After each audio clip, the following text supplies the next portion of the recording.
Ternyata ada perang saudara, seperti perang Pandawa vs Kurawa, di sepak bola kita.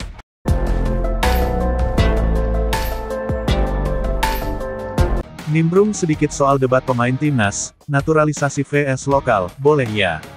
Soalnya, setelah kemenangan di GBK kemarin, kan isunya dipanasin lagi sama pemain-pemain Liga 1 termasuk ada nama defender legendaris kita Robby Darwish, yang ramai-ramai nulis kalimat yang sama, mempertanyakan ini sepak bola kita atau bukan. Yah, meskipun mayoritas publik kita ada di belakang STY dan Pak Erik, tapi saya menyadari bahwa yang anti program naturalisasi, ini bukan hanya Bung Towel. Anggaplah dia sebagai duta besarnya. Di barisan itu juga termasuk ada Anjas Asmara, satu nama besar pesepak bola kita di era 70-an, daripada menyebutnya legenda timnas, karena faktanya beliau tidak begitu mengesankan di timnas apalagi sampai menjadi dongeng superhero, alias legenda. Namanya besar di masa itu. Ya, tapi di lingkungan sepak bola non-timnas. Selain nama sesenior Anjas Asmara, kita juga melihat atau menangkap kesan bahwa beberapa nama besar timnas dari masa lalu, yang kini aktif sebagai pelatih, juga ada di barisan kontra STY. Publik supporter timnas, mungkin 99% ada di belakang STY, mendukung penuh program naturalisasi. Tetapi saya terawang nih, sepertinya hampir seluruh pelaku sepak bola di Liga 1 kita, adalah kontra STY. Barisan pemain, manajemen, para pelatih, dan sebagainya. Dan sepertinya, arus penentangan di balik layar ini, turut mempengaruhi Sintayong, menjauhi bintang-bintang bersinar di Liga 1. Bayangkan, nama sebesar Mark Klok saja, yang tahun-tahun lalu selalu dipanggil ke timnas, yang nasionalisme keindonesiannya sudah kita akui, dihormati para pemain naturalisasi, dan sangat bersinar bersama Persib Bandung, tak lagi diminati oleh STY. Tidak mungkin tidak, ini pasti dampak dari perang dingin tadi. Mungkin STY telah sampai pada kondisi, yakin banget dalam hati, bahwa para pemain di Liga 1 apalagi yang senior, telah terkontaminasi oleh aliran mazhab, anti-STY, yang meluas di dalam internal Liga 1, hal mana akan membawa potensi hawa perpecahan, minimal hawa, kekurang percayaan, pada sosok STY ke dalam barisan timnas.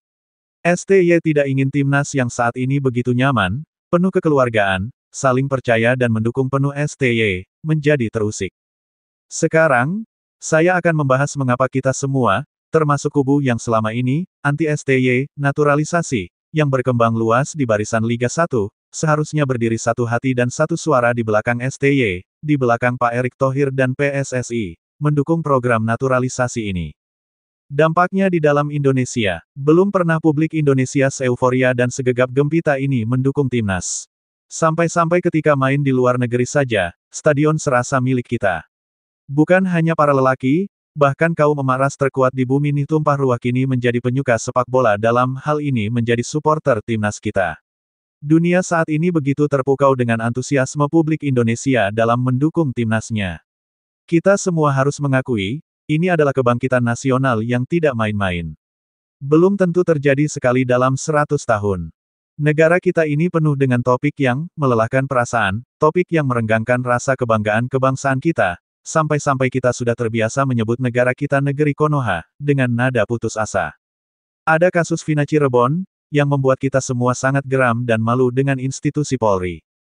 Kasus mega korupsi tambang timah 271 triliun. Dan di tahun-tahun lalu ada kasus Sambo pembunuhan Brigadir Yosua Huta Barat, yang tetap menyisakan banyak misteri tentang adanya semacam lembah mafia, di kalangan Jenderal Polri yang kala itu katanya dipimpin oleh Sambo, dan banyak lagi.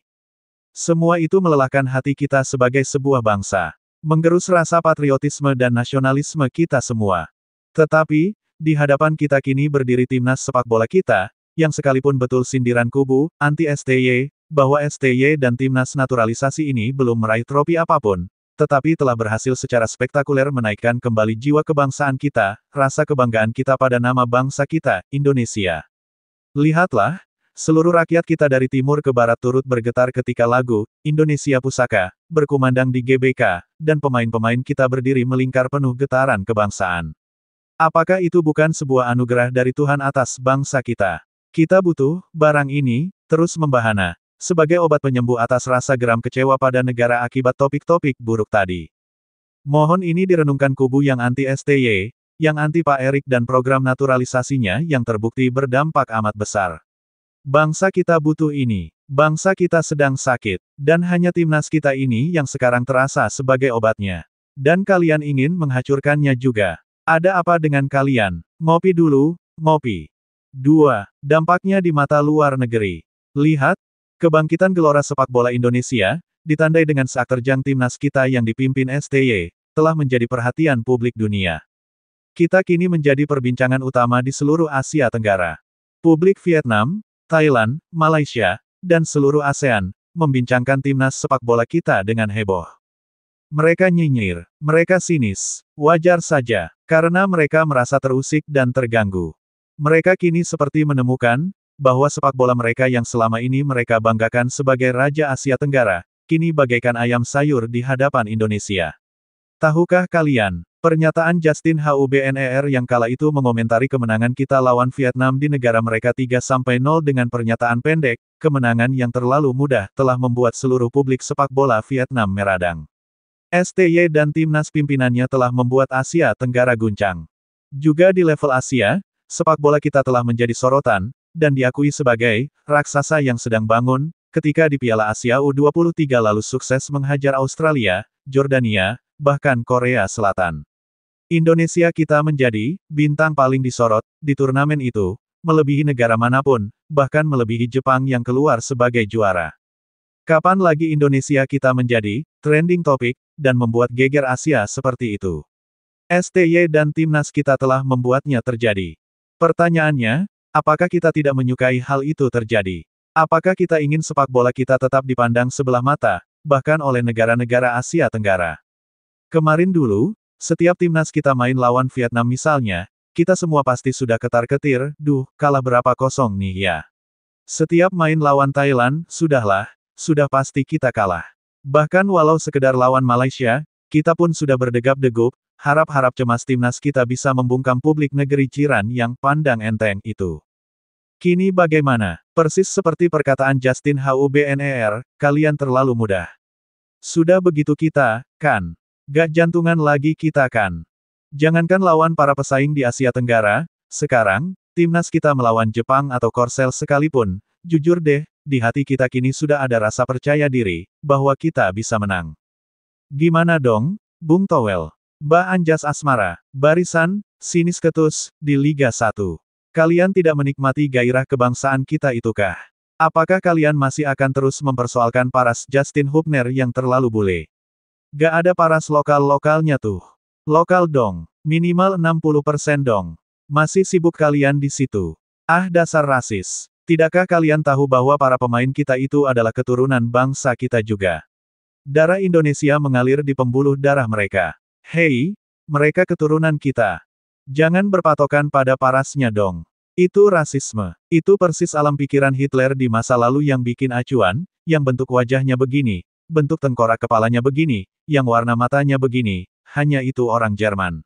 Yang beda parasnya, diusir, dibantai, dianggap orang asing. Aduh, jangan begitu dong, Bung Towel. Berpatokanlah kepada pancaran nasionalisme mereka. Lihat dan amati, apakah Justin Hubner bermain dari hatinya untuk merah putih? Untuk Garuda, totalkah dia, ataukah dia nampak setengah-setengah hati saja? Jika setengah hati saja, seperti yang kita sinyalir ditunjukkan Elkan Bagot, yuk sepakat dengan STY, jangan panggil ke timnas.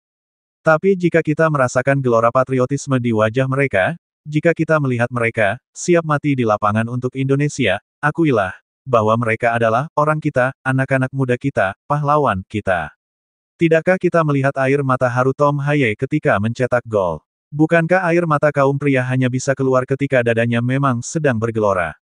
Apa yang kau ragukan lagi Bung Towel? Apa yang membuatmu tidak bisa menerima mereka sebagai anak bangsamu sendiri? Jangan-jangan kakek Anjas Asmara belum pernah meneteskan air mata oleh gelora untuk Indonesia, seperti Tom Haye.